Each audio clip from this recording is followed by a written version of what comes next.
So Afreximbank has been at the forefront in terms of their support to the development of the oil and gas and energy sector on the continent.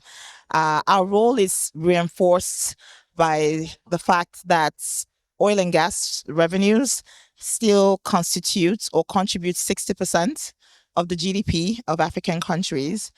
And in order to monetize those reserves, they need to be brought out of the ground. And how do you get the resources out of the ground? You need financing support. You need long-term partners that share the same ambition and vision, which is really for Africa to industrialize. I would say that easily 30% of our portfolio is towards oil and gas. 53 of the 54 countries in Africa are member countries. And even though only about 16 of them are all producing, our supports in terms of other reserves like gas extend to all of our member countries. A couple of years ago, we initiated our global Africa reach, and now we have 12 out of the 14 Caribbean countries also as part of our member states, and our support to developing oil and gas reserves in the Caribbean is also in full force.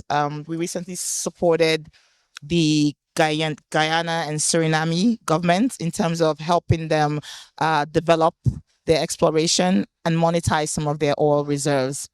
We are also taking this a step further. We've partnered with the Association of Petroleum Producers, and we are going to be launching, it's very imminent, the Africa Energy Bank.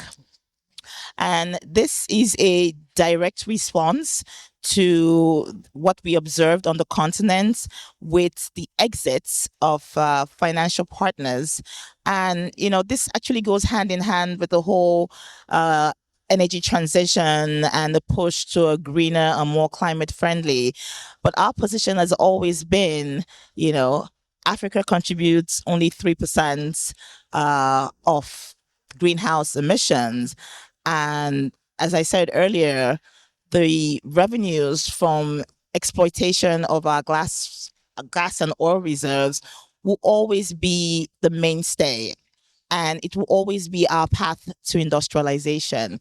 And we have to recognize that Africa is in a different phase. So the whole concept of a transition has to be phased. And we have to do what works for us. So the Africa Energy Bank will be a bank that is dedicated to supporting oil and gas development on the continent.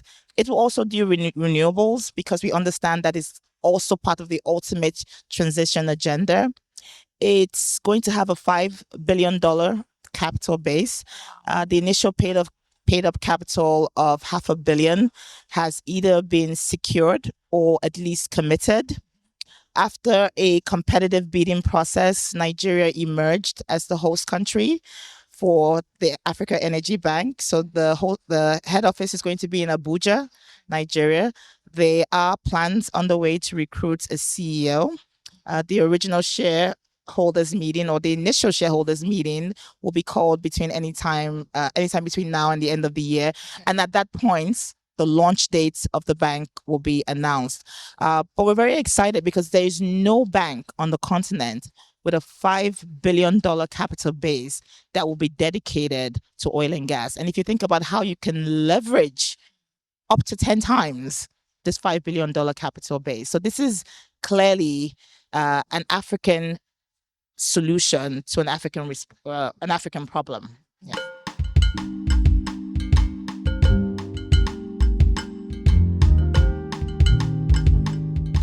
I would say Namibia is already on the right track. I take comfort in the fact that Namibia is trying to do things the proper way. And, they have the benefit of observing from some of their big brothers like Angola and Nigeria. And they're able, obviously, to piggyback on some of the success stories from, again, Angola and Nigeria. And they're also able to leverage off the expertise, right? And this is really, if you think about what the AFCFTA is trying to accomplish, which is to improve regional collaboration, where one country has a certain strength, that strength in the terms of technical expertise, in terms of services, in terms of manpower and human capital can be exported to other countries. And I see that happening very closely already between Angola and Namibia and also Nigeria. And the good thing is that Namibia is focused on long-term partnerships. Yes. So they're going into all these oil contracts and they're picking the right partners. They're picking the partners who are interested in being with them for the long haul, right? Because the road to first oil is not just about hitting first oil. It's about sustained level of production. It's about getting partners who would also care about the environmental risks that is associated with that. It's about going in with partners who are not just thinking about upstream production, but the entire value chain, right? How a refinery is going to be built, how a job's going to be created, what is the logistics that is going to support, uh, you know, sustained level of production in Namibia. So I think Namibia is on the right track. What I would say is that, and this is taking a cue from what Nigeria was able to do successfully with respect to developing local content. Uh, I know that Namibia has a very good local content policy already in place, which is being implemented. But I believe that the success in the implementation of that local content is also hinged on the strength of your local banks, right? Because you need local financial institutions, local partners who understand the Namibia story, who understand the Namibian risk, who are willing to take a bet on the local partners. And for them to do that successfully, they also have to have the balance sheet to support those transactions. And I think this is where Afreximbank can also play a role because we routinely support local banks in terms of on-lending facilities that can be used to support local contractors to enable Namibia meet its local content requirements.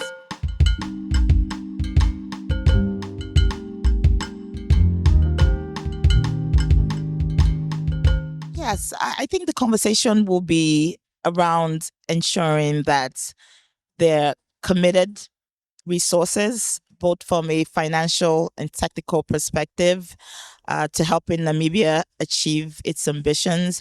There should also be a conversation around the entire value chain, like I just mentioned.